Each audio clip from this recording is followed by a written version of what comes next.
December 7th, 1941. Pearl Harbor. Everyone knows this date.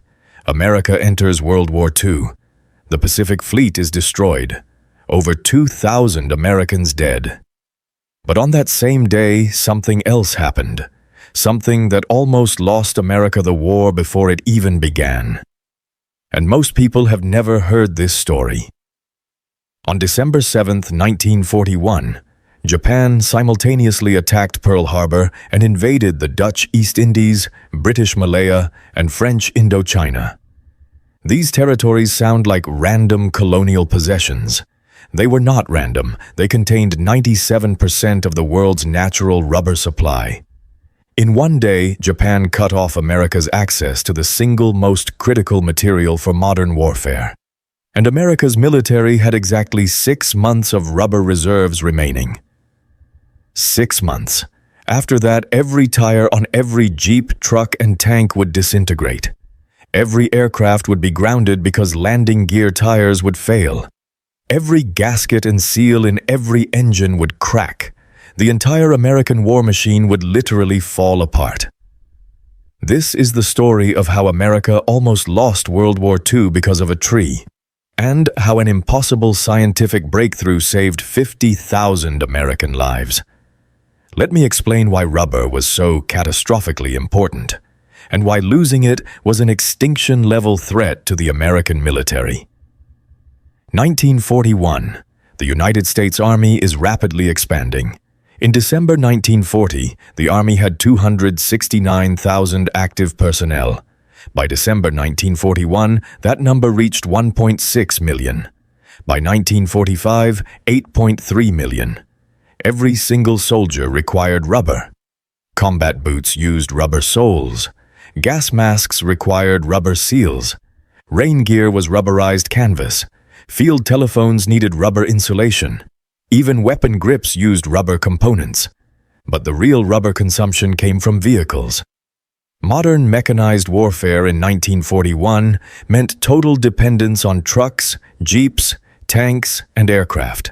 Every single one required massive amounts of rubber. Let me give you specific numbers. The Willys Jeep, the iconic American military vehicle. Each Jeep required 4 tires. Each tire contained approximately 14 pounds of rubber. That is 56 pounds of rubber per Jeep. America would eventually produce over 640,000 Jeeps during the war. That is 35 million pounds of rubber just for Jeep tires alone. The GMC CCKW truck, the famous Deuce and a half, 2.5-ton cargo capacity, the workhorse of American logistics. Each truck required 6 tires. Each tire needed 32 pounds of rubber. That is 192 pounds per truck. America produced over 560,000 of these trucks, 108 million pounds of rubber. The M4 Sherman tank, weighing 30 tons. Even though it used steel tracks, it required rubber track pads to prevent destroying roads during transport. It needed rubber seals for the transmission, engine, and turret rotation system. Approximately 800 pounds of rubber per tank. 50,000 Sherman tanks produced. 40 million pounds of rubber. Aircraft were even worse. The Boeing B-17 Flying Fortress heavy bomber. Each aircraft required half a ton of rubber. 12,700 B-17s produced. 7,600,000 pounds of rubber. Add in half-tracks, armored cars, ambulances, artillery tractors, landing craft. The numbers become staggering. The United States military consumed over 800,000 tons of rubber during World War II. 800,000 tons. In December 1941, America's total rubber stockpile was 630,000 tons. At projected wartime consumption rates, this would last approximately 6 to 7 months. After that, the United States military would cease to function. Now, let me explain why America could not just buy more rubber.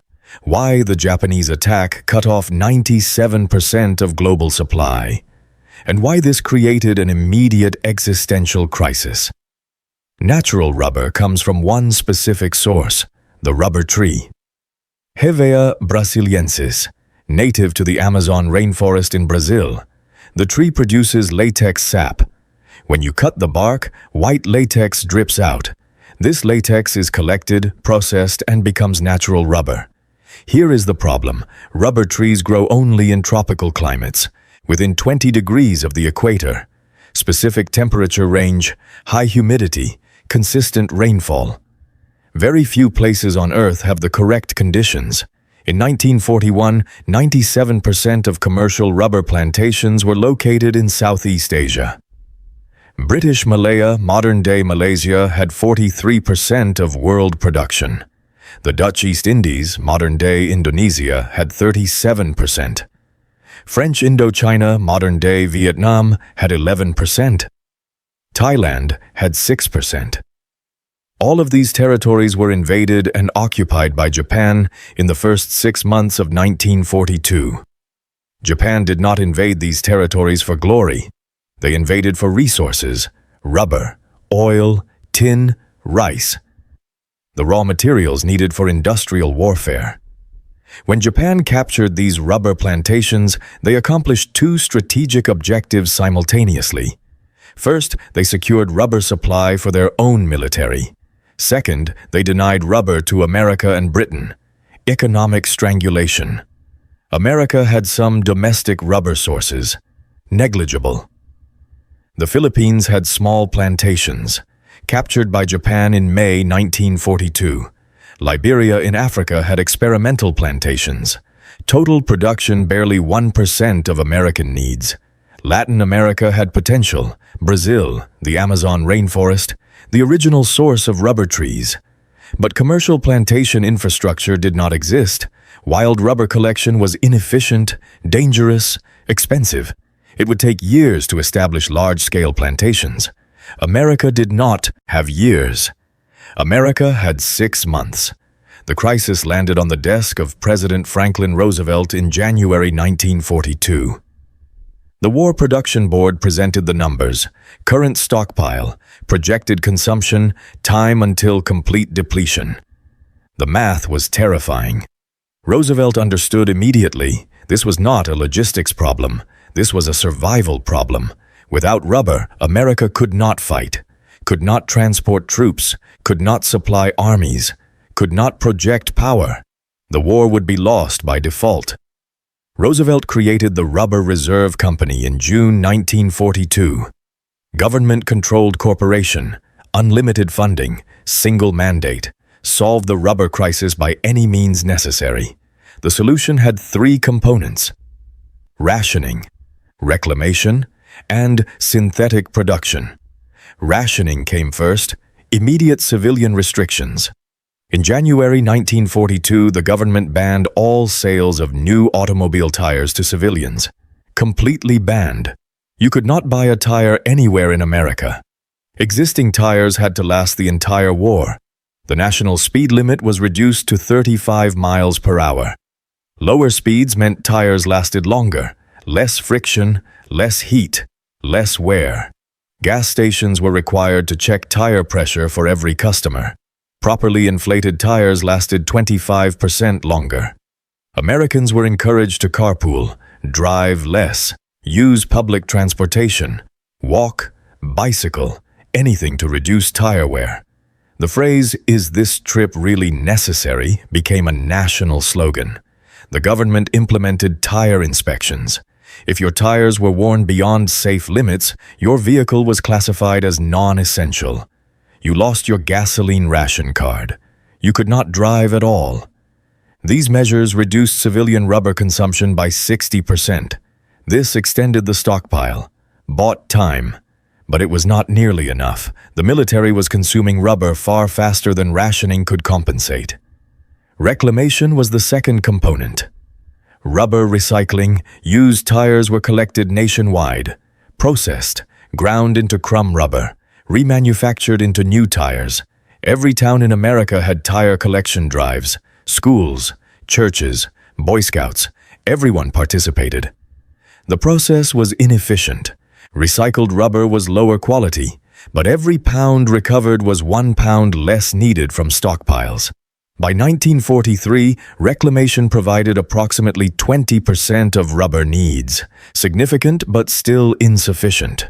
The third component was the only real solution: synthetic rubber, artificial rubber created through chemistry, not from trees, from petroleum and chemicals. This was the Manhattan Project of materials science, except it was actually larger, more expensive, and more urgent than the atomic bomb program. In 1942, synthetic rubber existed in laboratory quantities. German chemists had developed experimental processes before the war. IG Farben had small-scale production. But commercial mass production at the scale America needed had never been attempted anywhere in the world. The chemistry is complex, but I will explain the basic process because understanding this shows how desperate and brilliant the solution was. Natural rubber is a polymer. Long chains of molecules called isoprene units. The molecular formula is C5H8. These units link together in chains thousands of units long. This creates the elastic properties we call rubber. Synthetic rubber requires creating the same molecular structure artificially, starting from petroleum byproducts instead of tree sap. The primary method developed was called Buna-S. This used two chemicals, butadiene and styrene, both derived from petroleum refining. Butadiene is C4H6. Styrene is C8H8. When you mix them in specific ratios with chemical catalysts under controlled temperature and pressure, they polymerize. The molecules link together forming long chains similar to natural rubber. The result is synthetic rubber, not identical to natural rubber.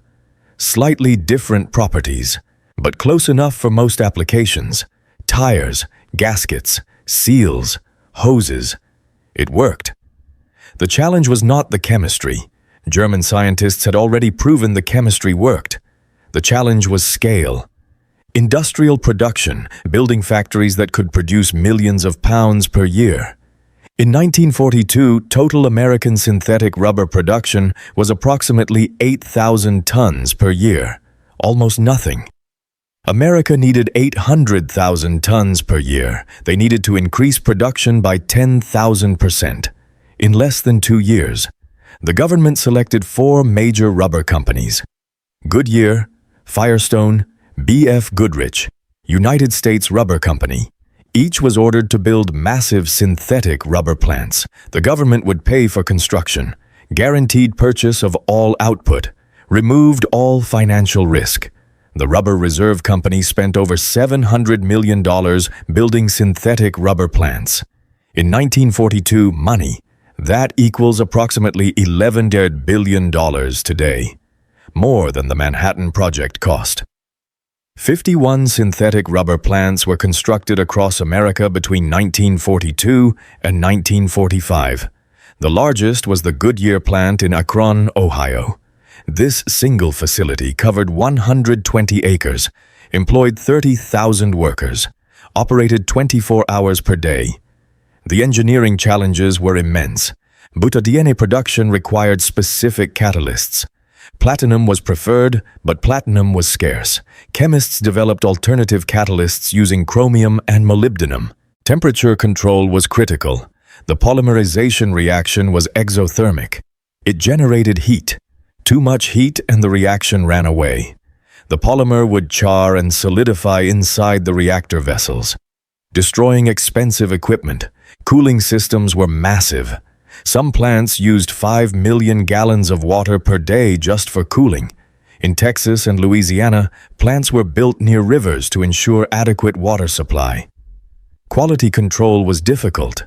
Early batches of synthetic rubber were inconsistent. Some batches were too soft. Tires would wear out in weeks. Other batches were too hard. Tires would crack in cold weather. Engineers solved this through precise chemical analysis.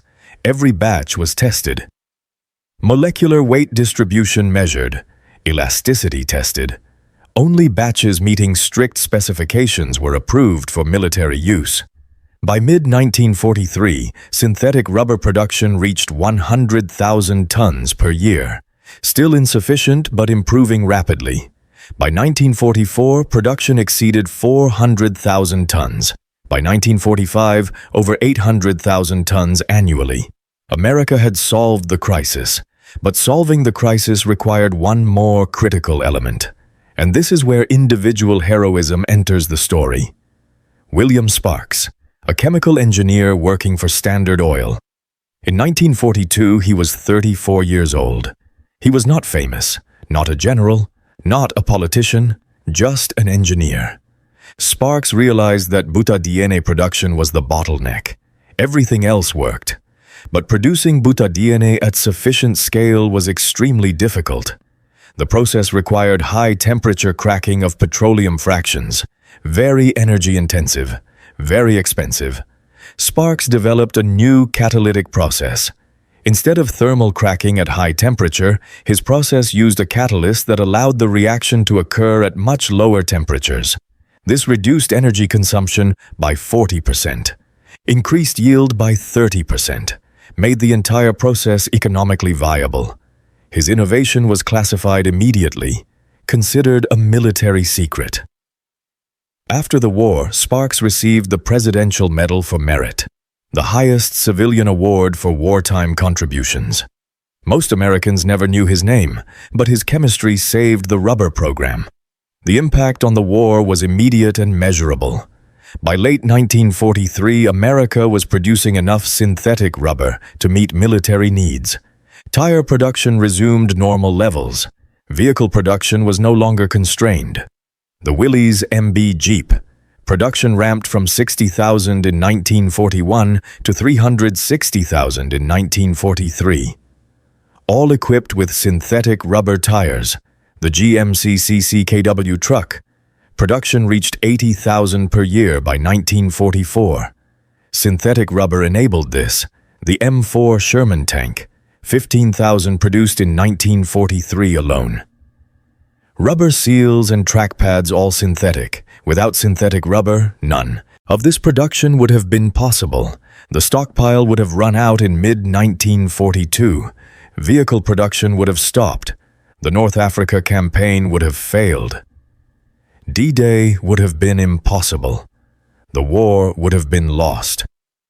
Let me give you one specific example of how rubber shortage nearly changed a major battle.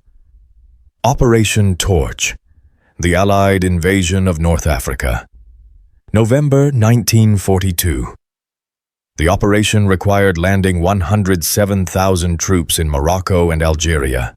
This meant thousands of trucks, hundreds of tanks, thousands of tires. The rubber situation was so critical that military planners nearly canceled the operation. General George Patton, commanding the Western Task Force, reported in October 1942 that his units had only 60% of required tire inventory. He stated that without additional tires, his forces could not advance more than 50 miles inland. The operation would be stuck on the beaches. The Rubber Reserve Company diverted an emergency shipment, 20,000 tires, transported by convoy to Norfolk, Virginia. Loaded onto transport ships, delivered to Patton's forces in Morocco. Operation Torch proceeded. Allied forces landed successfully, advanced inland, captured Casablanca, began the campaign that would eventually drive Germany out of Africa. Without that emergency tire shipment, the operation would have failed, not from combat losses, from mechanical failure, from rubber. By 1944, synthetic rubber had become so successful that America was actually exporting it to Britain and the Soviet Union. America produced more synthetic rubber in 1944 than the entire world had produced natural rubber in 1941. The Japanese strategy of capturing rubber plantations had completely failed. They captured the trees, but America built the chemistry, and chemistry won. After the war, synthetic rubber became the dominant material. Today, over 70% of all rubber used globally is synthetic. The industry America built during World War II became the foundation for modern transportation, manufacturing, and thousands of other applications. The original crisis that threatened to lose the war became the innovation that changed the world. Here are the final numbers. Total American rubber consumption during World War II, 840,000 tons. Natural rubber from stockpiles and reclamation, 300,000 tons. Synthetic rubber from new factories, 540,000 tons. Without synthetic rubber, America would have run out completely by August 1942. The war would have been lost. Not through battlefield defeat, through material shortage, through industrial failure. Instead, America produced enough rubber to win, enough to supply Britain, enough to supply the Soviet Union, enough to completely overwhelm Japan and Germany. The lesson of the rubber crisis is simple but profound. Wars are not won just by soldiers. They are won by chemists, by engineers, by factory workers, by the invisible army of people who solve impossible problems under impossible pressure. William Sparks and thousands of engineers like him saved 50,000 American lives. Not by shooting, by thinking, by innovating, by refusing to accept that the problem was unsolvable. Next week, we are covering another invisible economic weapon that changed the war. How America bought every ounce of tungsten on Earth before Germany could. Preemptive economic warfare that won the war before the first shot was fired. This is how wars are really won. Not just on battlefields, in laboratories, in factories, in the minds of people who understand that the most powerful weapon is knowledge. Subscribe because these stories matter. They show us that victory comes not from strength alone, but from intelligence, creativity, and the courage to solve problems everyone else thinks are impossible. Thank you for watching. And remember, the heroes are not always the ones with medals. Sometimes they are engineers in laboratories, making breakthroughs that save thousands of lives, and nobody ever learns their names.